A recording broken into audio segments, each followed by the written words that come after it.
Salut les amis, alors beaucoup de choses, je vais essayer d'être rapide. Je vais commencer par répondre Toc sur ton point quand tu dis que tu n'étais pas d'accord, qu'on pense d'abord à soi-même. Alors je pense qu'on a du mal s'exprimer parce que je ne crois pas que ce soit du tout ce qu'on ait voulu dire.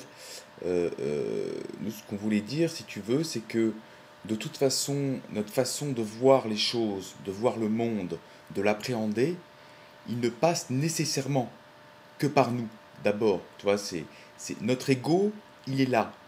Et la question, c'est de faire avec.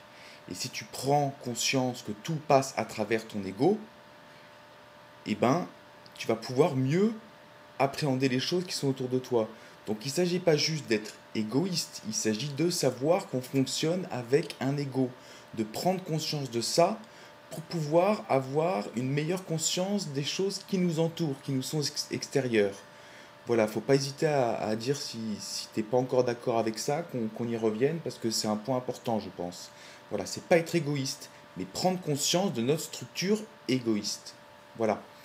Euh, alors ensuite, Anthony, euh, l'autre Anthony, euh, euh, quand tu parles de la télé, alors évidemment qu'aujourd'hui, la télé est le nouvel idole dans notre société.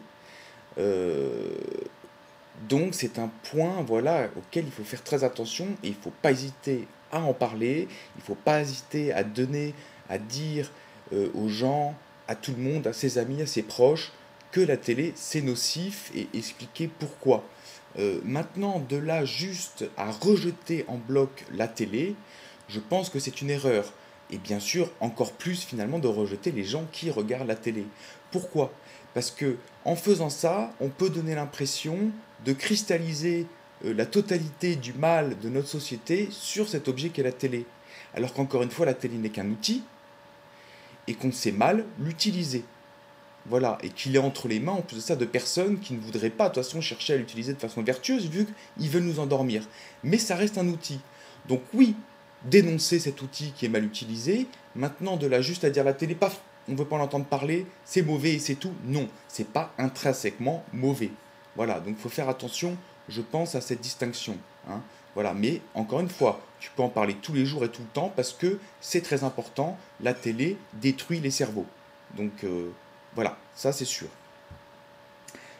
Ensuite, pour parler un peu sur la même chose, quand tu disais il y avait un processus de destruction à faire, finalement oui, je pense que c'est quelque part se mettre d'accord sur le fait que notre société ne marche pas bien, et donc finalement il faut faire table rase et se dire bon bah voilà, n'essayons même pas de reprendre des choses de cette société actuelle, faisons table rase, repartons de zéro, de quelque chose d'assez vierge, et rebâtissons là-dessus. Donc oui, quelque part, pour avoir un terrain vierge, il faut déjà détruire ce qu'il y a dessus. Donc dans ce sens-là, en tout cas, je suis d'accord avec ce phénomène de destruction. Alors ensuite, la différence entre entendre, écouter, pour moi, moi je l'entends comme ça, entendre, c'est juste une fonction sensorielle qu'on a. Voilà. Écouter, c'est y mettre de l'attention. Donc c'est autre chose. Et là, pour rejoindre un peu tout ce que tu as dit tout le monde, en fait, voilà, moi je pense que la tolérance, déjà, elle est inclue dans ce terme d'écoute. Parce que quelqu'un qui écoute, bien sûr qu'il confronte ses idées à l'idée qu'il est en train d'écouter. Il la confronte.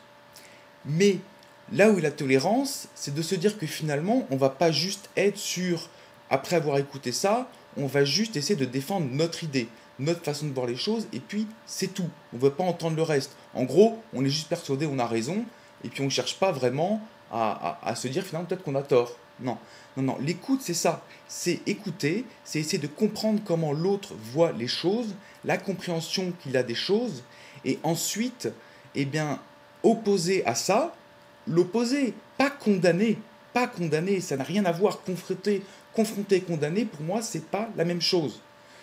Être dans un jugement, nécessairement, on ne fonctionne que comme ça, on ne fonctionne que par jugement, mais ne pas oublier que le nôtre n'est pas forcément la vérité, c'est notre façon de voir les choses. Donc finalement, écouter, c'est confronter, et confronter, pour moi, ça veut dire quoi? Ça veut dire essayons ensemble d'arriver sur quelque chose sur lequel finalement on a à peu près le même point de vue.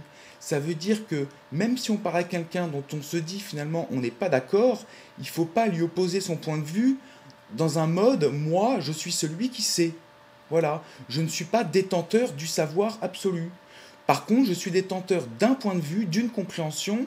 Quelle est la tienne, quelle est la mienne, mettons-la en relation, voyons ce qu'on peut avoir de commun ou pas du tout. Mais en tout cas, voilà, ne pas se mettre sur un piédestal quelque part, même sans le vouloir, en disant moi je détiens la vérité. Je t'ai écouté, mais en fait la vérité elle est là. Eh ben non, tu n'as pas écouté. Tu n'as pas écouté. Parce que si tu avais écouté, tu pourrais te mettre sous un autre point de vue et tu pourrais comprendre pourquoi est-ce que pour cette autre personne, c'est cette façon de voir les choses qui est la bonne. Voilà. Donc finalement, il faut trouver un terrain d'entente, confronter pour essayer de modifier pas seulement l'idée de l'autre, mais la nôtre aussi. Voilà. Il n'y a pas qu'une vérité.